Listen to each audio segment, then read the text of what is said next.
everybody. We are back for our weekly Facebook video, and we're talking about grandparenting ABCs. Today we're on the letter B, and we're going to talk about blessing. How can you be a blessing to your grandchildren? And that's a great goal for 2021, by the way. We've been talking about goals instead of some of our other content. So here's a good goal. Be a blessing to your grandchildren in 2021. And we talk about blessing a lot. We always say, God bless you, or bless you when somebody sneezes. But what does it mean, and how do we take an active, intentional role in blessing our grandchildren? Well, I have some ideas for you, okay? And I'm sure you'll come up with lots of other ones yourself.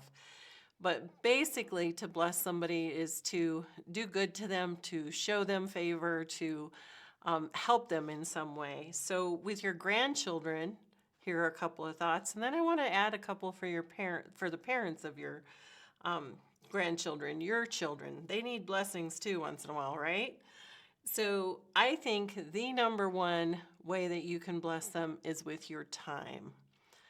That's what they need. They need to see us, they need to hear us, they need to be cuddled by us and loved by us and taught by us.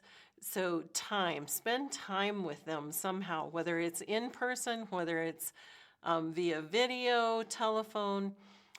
Find a way to spend time with them and then make it consistent. Give them regular time.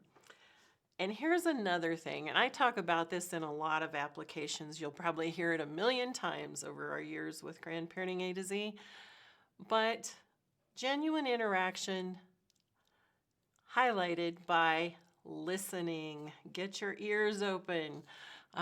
Sometimes we have conversations and we're so busy with so many other things these days.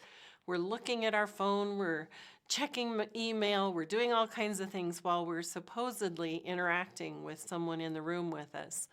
And for our children and our grandchildren,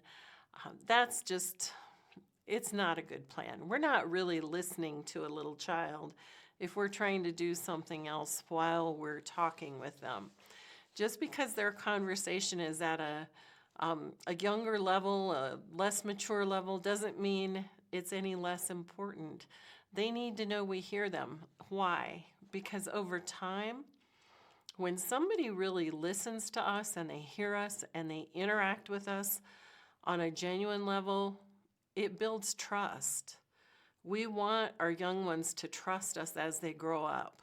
If they trust us, if they learn to know that we genuinely hear them, we have concerns, we listen, we respond appropriately, who are they going to come to when they have troubles and crises in their young lives?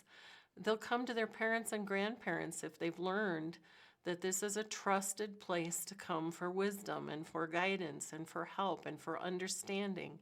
So listening is a huge blessing to those little ones that we love. And I'll tell you what, in the years when they're teenagers, the time we've spent when they're younger listening will pay off.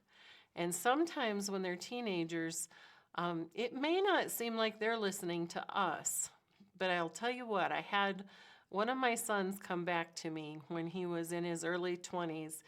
And he just said one day, because he went through his share of difficulties as a teenager, as all teenagers do. But he said to me one day when we were talking about, more adult things, he said, Mom, I really was listening to you in those times you were talking to me. Now, when he was a teenager, I wasn't sure, but it was very gratifying to know later on that he had listened. So if we listen, we will teach them to listen, and over time, over the decades, that blessing will pay off in great rewards. Here's another way you can bless our young ones. Just have fun with them. Spend time reading stories, making up funny voices while you're reading. Engage their imagination with stories and reading. So have fun in some way, and there's always a way to have fun with kids. It may not be as long. One of the things I've discovered in the age of technology is because attention spans are a little bit shorter. Sometimes those activities that we can do for long periods of time, they don't have the patience for. but we teach. We'll grow them into that. We still want to take whatever opportunity we can to have fun and bless them with that time. Fun is how children learn. Here's a serious one. Can you help them and bless them by helping with their schooling during the pandemic? So many kids right now are going to school online, and that is tough for kids and for parents. So how can you as a grandparent jump in and help and be a blessing to everyone involved in that difficult situation? Teaching them right from wrong. Now, of course, their parents are primary teachers of right from wrong, but we can help by reinforcing what their parents are teaching them. That's another blessing that will serve them for their entire lifetime. And here's one that I wanted to mention for a way to bless their parents, which ultimately does bless the grandchildren too. We have 2 sets of children that each have a child that has a difficulty, a health issue. One is very incapacitated, and the other child has type 1 diabetes. And that was a surprise diagnosis about 1.5 years ago. Each of those sets of parents needs a break once in a while. Those little children are beloved by every one of us. There are special needs there, though, to care for. And by blessing our children by maybe helping with an overnight once in a while or learning to care for that child, we can be a blessing to the whole family.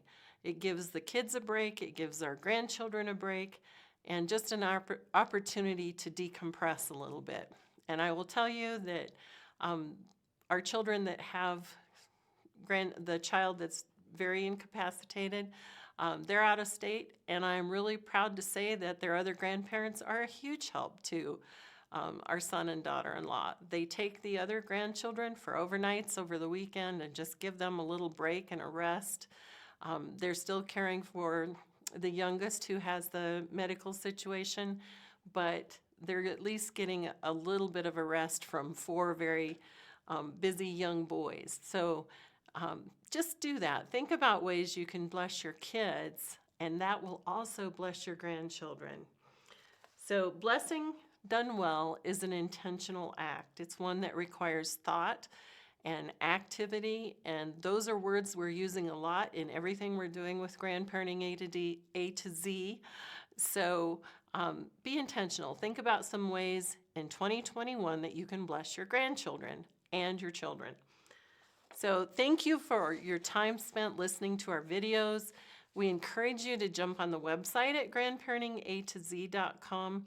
If you're not on our email list, get on it, because we're creating content in a variety of formats. So it's not only our Facebook videos, but we also have emails that go out weekly, and every piece of content has a little bit different information. So we just want to invite you further into the A to Z family. Join in the conversation, leave us comments, suggestions for content. What are you struggling with in your family? How could you use some help as a grandparent? We're glad to hear from you and happy to research and create the content that will help you be the best grandparent you can be. Take care, God bless you, and be grand.